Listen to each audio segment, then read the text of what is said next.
वक्फ bill फाड़ने पर असदुद्दीन ओवैसी के खिलाफ क्या कार्रवाई होगी, इसको लेकर नियम क्या है। राहुल गांधी भी एक बार बिल्कुल ऐसी ही हरकत कर चुके हैं। अब पहले आपको बताते हैं कि पूरा मामला क्या है। दरअसल लोकसभा में वक्फ संशोधन बिल पर चर्चा के दौरान असदुद्दीन ओवैसी ने बिल की कॉपी फाड़कर विरोध जाहिर किया। ओवैसी ने दावा किया कि इस बिल का मकसद मुसलमानों को जलील करना है। ओवैसी ने इस बिल को असंवैधानिक करार दिया। सदन में ओवैसी इस बिल को फाड़ते हुए बोले कि मैं गांधी की तरह इस बिल को फाड़ता हूं, ये मुस्लिमों के साथ अन्याय है। ओवैसी ने अपने भाषण में मोदी सरकार पर तीखा हमला बोला। ओवैसी बोले कि नरेंद्र मोदी सरकार ने मुसलमानों के खिलाफ जंग का ऐलान कर दिया है। वो बोले कि ये जंग ना सिर्फ मेरे शरीर पर है, बल्कि मेरी आजादी, मेरे सामाजिक और आर्थिक स्थिति, मेरी शरीयत पर है।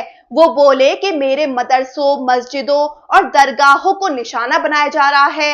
ये सरकार सच्चाई बयान नहीं कर रही है। इस बिल से मुसलमानों की गरीबी खत्म होगी, ये सरासर झूठ है। ओवैसी ने इस बिल को मुसलमानों के ईमान पर हमला करार दिया है। ओवैसी ने मोदी सरकार पर हमला बोला कि आप मुसलमानों की वक्फ की संपत्ति छीन रहे हैं। ये जो कानून बन रहा है उसका स्रोत अनुच्छेद 26 है। वो बोले कि जब हिंदू, बौद्ध, जैन को इस बात की आजादी दी गई है तो फिर आप मुसलमानों से ये कैसे छीन सकते हैं। ओवैसी भड़के कि बीजेपी इस देश में मंदिर मस्जिद के नाम पर फसाद कराना चाहती है। अब आपको बताते हैं कि ओवैसी ने वक्फ संशोधन बिल को लेकर तर्क क्या दिए हैं। दरअसल ओवैसी ने वक्फ संशोधन बिल को मुस्लिम समुदाय के अधिकारों पर हमला करार देते हुए कहा कि ये बिल संविधान के अनुच्छेद 25 और 26 का उल्लंघन करता है, जो धार्मिक स्वतंत्रता की गारंटी देता है। वक्फ बिल में प्रस्तावित बदलाव जैसे गैर मुस्लिम सदस्यों को वक्फ बोर्ड में शामिल करना और संपत्ति विवादों में हाई कोर्ट की भूमिका बढ़ाना, उनके मुताबिक ये मुस्लिम धार्मिक संस्थाओं की स्वायत्तता को कमजोर करते हैं। अब सवाल उठता है कि ओवैसी का सदन में बिल को फाड़ देना, क्या ये तरीका संसद के नियमों के खिलाफ है और क्या उनके खिलाफ कोई कार्रवाई हो सकती है। आपको बता दें, वैसे संसद और विधानसभाओं में किसी बिल की कॉपी फाड़ने की ये घटना पहली नहीं है। संसदीय इतिहास में ऐसे कई उदाहरण मौजूद हैं जब सांसदों ने अपने विरोध को इस तरह जाहिर किया।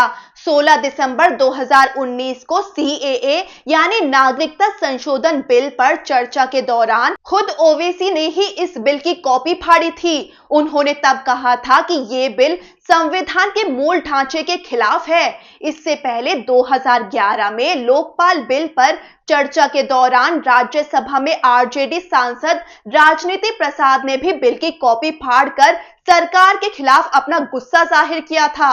इसी तरह 2001 में भी उस दौरान रहे सांसद शरद यादव ने मुस्लिम आरक्षण बिल के विरोध में इसकी कॉपी फाड़ दी थी।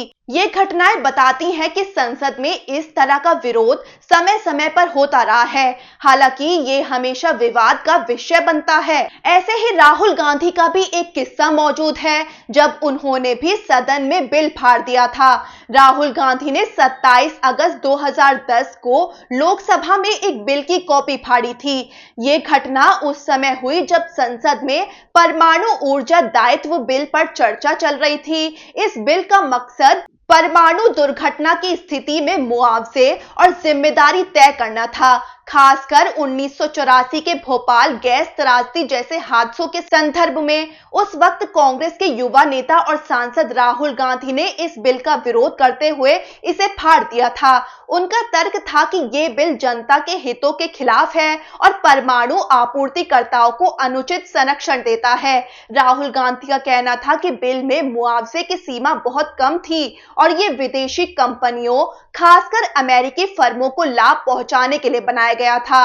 राहुल की इस हरकत पर उस वक्त की सरकार ने खूब हमला बोला था। हालांकि इतिहास के किस्सों पर नजर डाले तो सदन में बिल की कॉपी फाड़ देने पर कोई कार्रवाई नहीं हुई, ना ही इसको लेकर कोई खास नियम मौजूद है।